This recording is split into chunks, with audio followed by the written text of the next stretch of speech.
Magic 8-balls are these toys or oracles of knowledge where you ask it a yes/no question, you shake the 8-ball, and then it tells you definitely yes, maybe not today, definitely no, things like that. It tells you your likelihood of your yes/no question being true.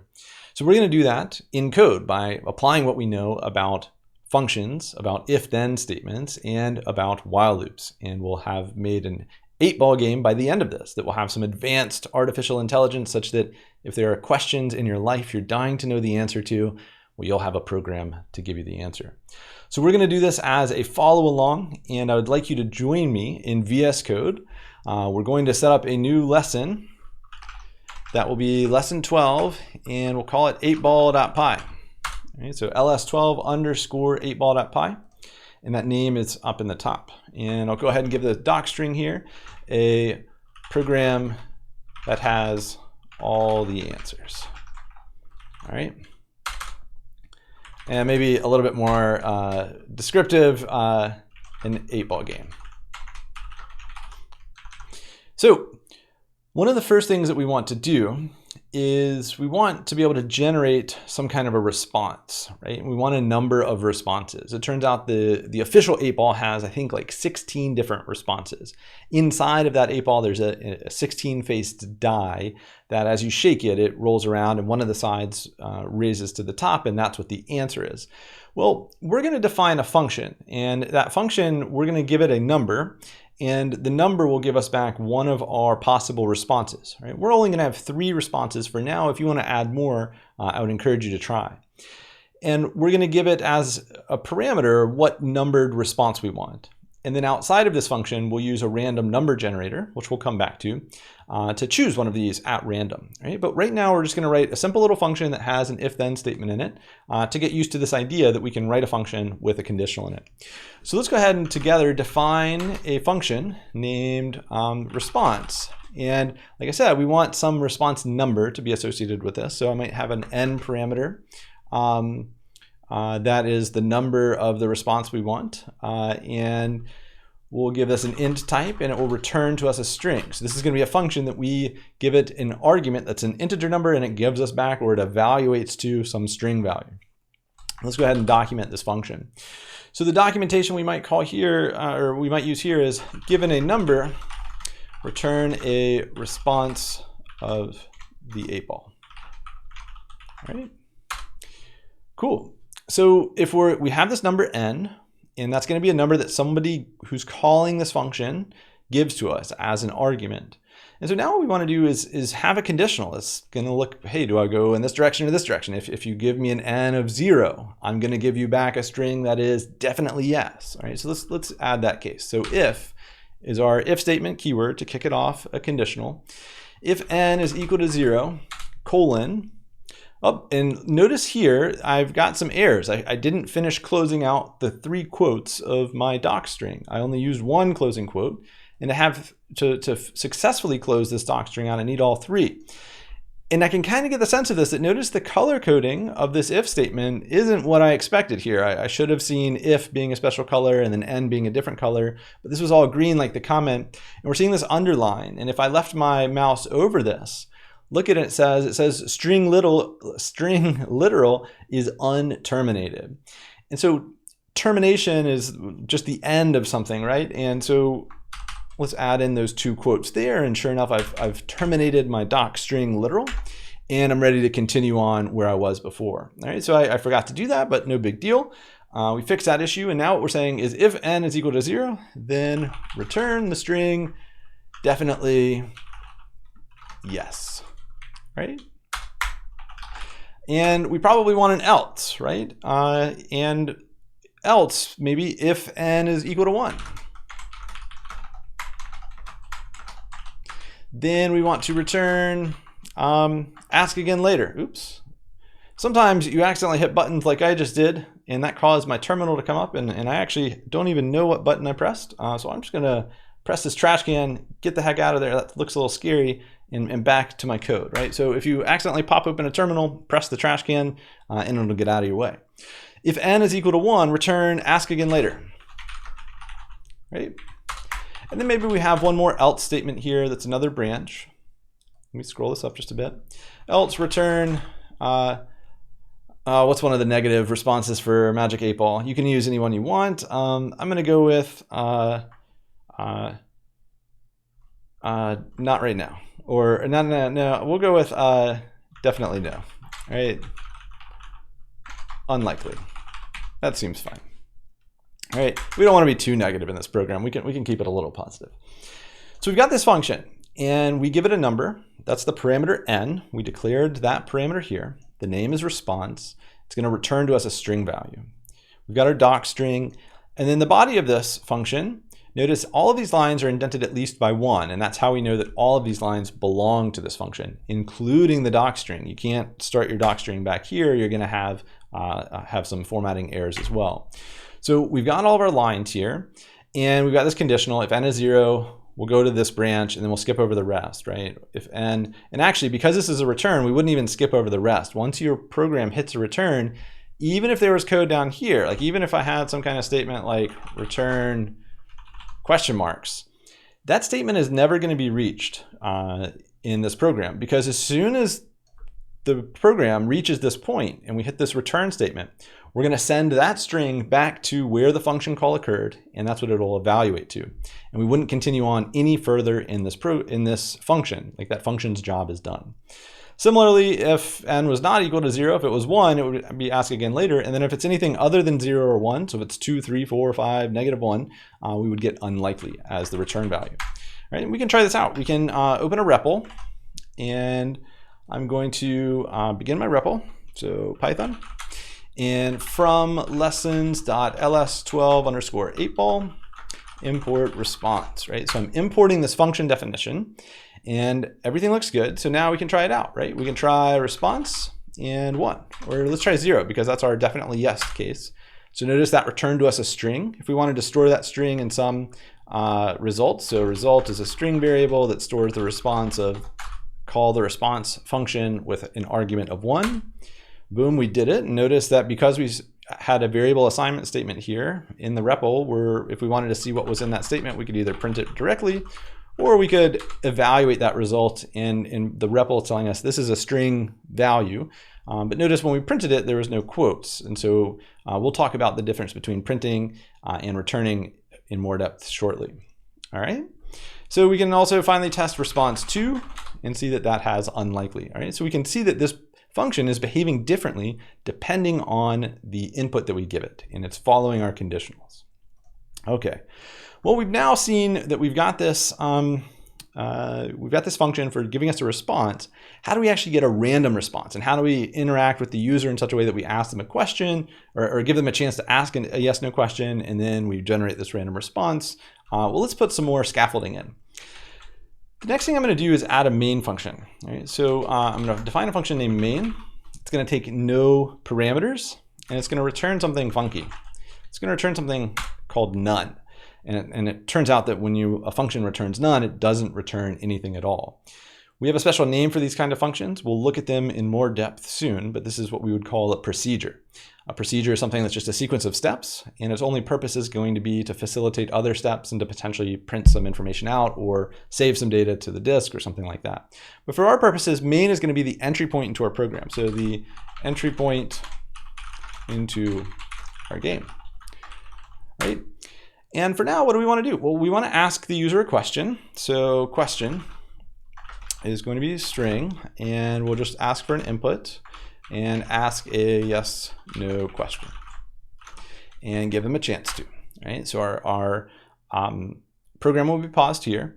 And if you notice that after you define a variable, if you see that there's an error, it looks like there's an error, it's telling you that this variable isn't accessed. And this is going to be a problem for us. We'll come back to this, solve this in just a moment, but we're storing the result of this input question, ask yes, no question in a variable. We'll come back to this. And then what do we want to do? Well, we want to generate a random number. It's like we want to roll a die and hope to roll somewhere between 0, 1, and 2, right? Well, the random library has a function we can use to generate a random integer called randint. So let's go ahead and add that import, right? So from random, import randint, all right? And now what we can do is say, okay, random value is an integer, That is the result of calling randint. And this is a function that has two parameters defined in its definition in the random library. So what we need to give it are two arguments that is going to be the range of numbers we want a random integer between. So we want a random integer between 0 on the low end. And for the upper end, for reasons that we'll understand later when we start working more closely with sequences like lists, and you've already worked with a string that's a sequence, what we're going to need to do here is give the one greater than the maximum number we want it to generate a random number from. So the one off of the range, because it's not going to be inclusive of this upper bound. So I'm going to do 3 here, right? So this would generate 0, 1, or 2 as the random integers. It's not going to be inclusive of 3, the upper end, right? So now we've got that random value. Let's generate a response and print it out. So we can print. And what are we going to print? We're going to call the response function, and we're going to give it this random value, right? And so notice what's happening is we call this random function, and we give it a random number 0, 1, 2, right? Any of those numbers is going to be selected at random from this randint function. And that's going to cause this function definition to be evaluated such that n is assigned that random number, and it's going to return one of those strings. And when it returns one of those strings, this function call expression will evaluate to one of those strings, and then it will be printed out, right? So we've still got this question that's being underlined by Pylance, a plugin that tries to help us tidy up our code and be sure we're following our type checking rules. And it turns out with an 8-ball, when you ask an 8-ball a question, it doesn't really listen to you, right? It just, you get to ask it a question. It's kind of ignoring you, right? Well, it turns out we don't really need this question variable either. We just want to give the perception that we're asking a question so that the user can enter in their question and then they'll get a result. And this very closely aligns with how a Magic 8-ball actually works. All right, so I'm going to save this and let's try running this main function, okay? So we're going to do this through the REPL first, and then we're going to take a look at a strategy that's more common for writing a complete game program or a complete program in just a moment. And we're going to say, let's start up a Python REPL, okay? And I want to, from lessons.ls12_8ball, import main, right? So this is the main function we're importing. And now this is a function that has no parameters, right? And it returns none. And I actually should have paused here, and let's talk about this right now, actually. Notice there's no return statement. And that's okay. There's no error being messaged here because this is a function that returns none. Print is also a function that returns none. Print doesn't result in any value being sent back to where the print call happened in your program. It evaluates to none. It just causes something to show up on the screen. Well, main, similarly, is a procedure. And because that's the case, we don't need a return statement in main's body. When it gets to the end, it's going to return on its own accord, but it's not going to have any return value associated with it, like most other functions will. Okay, so we call the main function with empty parentheses for its argument list, because the definition has empty parentheses for its parameter list. There are no arguments and parameters. Boom, we get asked to ask a yes/no question, right? So, will my AC work tonight? Definitely yes. That's a lie. It's not going to work until Friday, but that's okay. I'll keep the optimism of this 8-ball and its infinite wisdom and knowledge as close to my heart as I can and make do, thinking that it's going to be back in business tonight. Right? So see how that main function went, and now we're done, and we're back at the REPL. Right? So we could run this main function again if we wanted. We could ask another yes/no question. Will my AC be repaired Friday? Ask again later. Fine response, right? So we see that there's some randomization, and after we ask this question, we don't do anything with it, right? Because the question's kind of just a show. And then we generate a random value. That's like we're shaking the 8-ball, and that random value has a value between 0 and 2, inclusive, or 0 and 3, not inclusive of 3, exclusive of 3. And then we just go and we call that response function we ran earlier. So this is an example of where one function is calling some other function. We're breaking our program up into subproblems or functions, okay? Well, what if we wanted to be able to ask the user many times over if they want to keep playing? Well, we've got a loop at our disposal, right? So I'm going to quit my REPL here. And let's give the user the opportunity to continue playing. Let's set up a variable, and I might name that variable isPlaying. that will be a Boolean variable and initially true, right? When you start this main function, you're playing the game, like that your intent is to play, right? But we need a Boolean that we can control so that if the user says, no, I don't want to play anymore, we'll do something to cause this Boolean to become false, and that will cause this loop to end. So our loop is going to be while is playing, and then I'm going to select these 3 lines, and with my mouse, highlight them all, and press the tab button to tab them all in at once. And notice I was able to select many lines and tab them in. Each time you press tab, all of those lines are indented. This is different from most word processing behaviors. In most word processors, it would replace your text with a tab, and that's pretty scary. You don't want that. But in most programming editors, if you select a line of text and press tab, it indents all of the lines you have selected by one more indentation. If you hold down your Shift key, right? If you hold down Shift and press tab, you'll notice that that unindents those lines, right? So I'm going to get my while loops repeat block body set up, and we've got these 3 statements in it, right? And so these 3 statements are going to run each time this loop occurs. And I should mention that this is a Boolean test, right? This is a Boolean expression. It just so happens that we're accessing a Boolean variable, and the contents of that Boolean variable are either going to be true or false, right? So either this will evaluate to while true or while false, depending on what value we have bound to the is playing variable. So what we can do is after this repeat block, or before we reach the end of the repeat block, why don't we give the user to say, are you still playing or not, right? And what we can do is we can say is playing is assigned the result of, right? Because the right-hand side of one of our assignment statements is going to be what gets evaluated. It's going to be assigned the result of asking for input, continue, question mark, yes, no. Is that equal to yes, right? And so we're asking the user if they want to continue and telling them respond with yes or no. It turns out we're only going to continue if they write yes in lowercase. If they wrote anything else, it would quit out of this loop, or we would see why in just a moment, but it's going to cause, that would cause that test to evaluate to false. So is playing would be false. And then when we go back up to the top of our while loop and we test is playing again, if its value is false, then we're going to stop the loop and continue on, right? So maybe we'll add one more statement here. There's print, have a great day. All right. And notice that I've unindented that line, so it's no longer a part of the while loop's repeat block. And this is the end of the repeat block. This is the last line. So once we evaluate this line, we would go back to the top.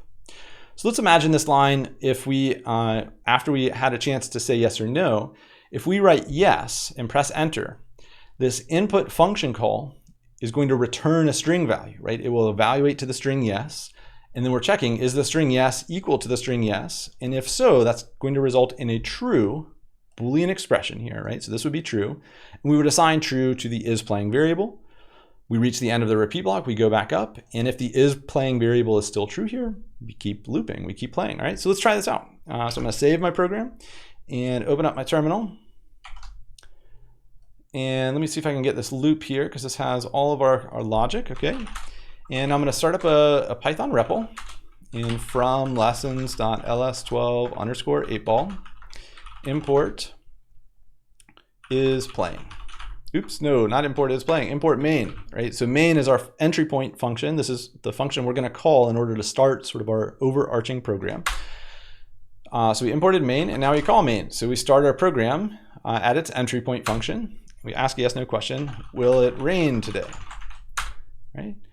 Ask again later, continue, yes. And I should have had a space after this no so that we spaced out where the user began typing. I should have included a space there. So let me actually delete this space that I was putting in. And actually, I'm just going to clear this out and write yes again. Right? So continue, yes. And notice we get a chance to ask another yes, no question. So we've looped back up to the top of while is playing, and we're back at this point where we're asking a yes, no question. The question is, will I be sweating by the end of this video, right? Definitely yes, I'm already sweating. So our AI is self-aware at this point. It's able to answer really complex questions. We've got a fantastically capable and knowledgeable Oracle here for us. But if I type no here, continue no, notice that when we type no, this input function evaluates to the string no, which would not be equal to yes. So this Boolean expression would be false. We would assign false to the is playing variable.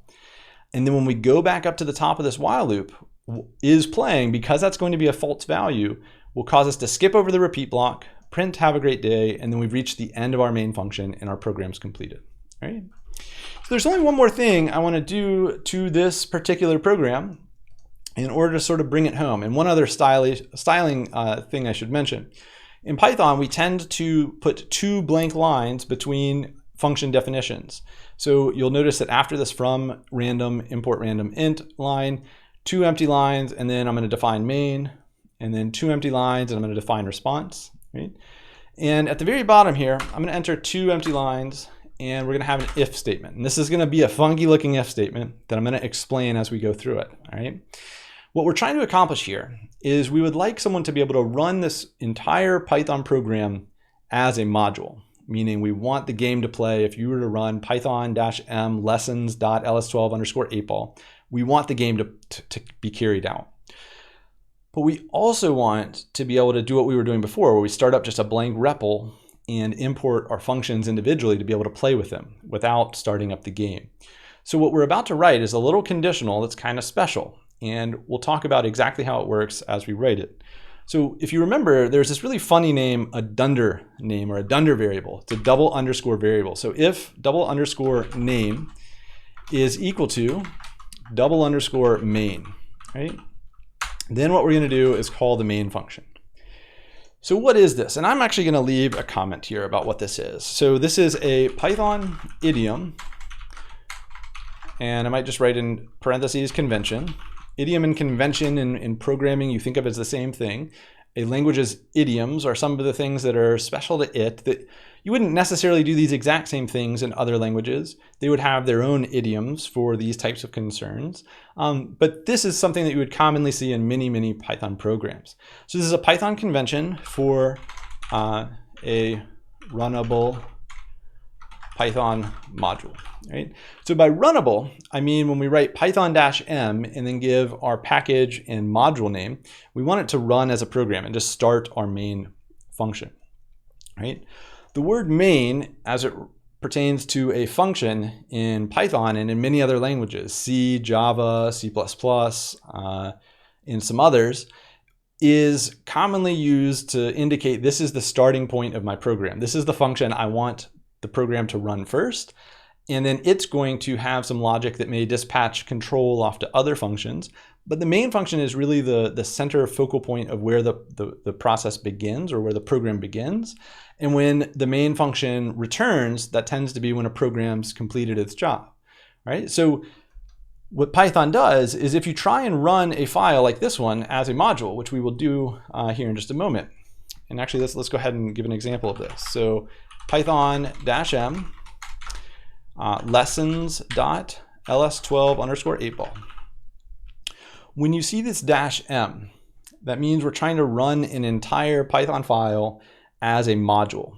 And when Python does that, it sets up this very special this very special variable automatically for us without us needing to do anything else. And it's this name variable. And name is going to be equal to, if we are running our program in this way, it will be set to double underscore main, the string value. All right, and this is a very peculiar detail that we'll just get comfortable. It's kind of a hoop we jump through if we want to make one of our modules runnable as a program. Right, but so if we start our program in this way, name will be double underscore main. Right, and so then if that's true, that means we're trying to run our program as a module, and we're going to call the main function. Right, so if I press enter here, we get asked a yes/no question, and the yes/no question is, will this work? Unlikely, right? Continue, no. And notice that now I'm not in a Python REPL, I'm back out at my standard command line prompt. And if I wanted to run that program again, I could. And the program's completed its job.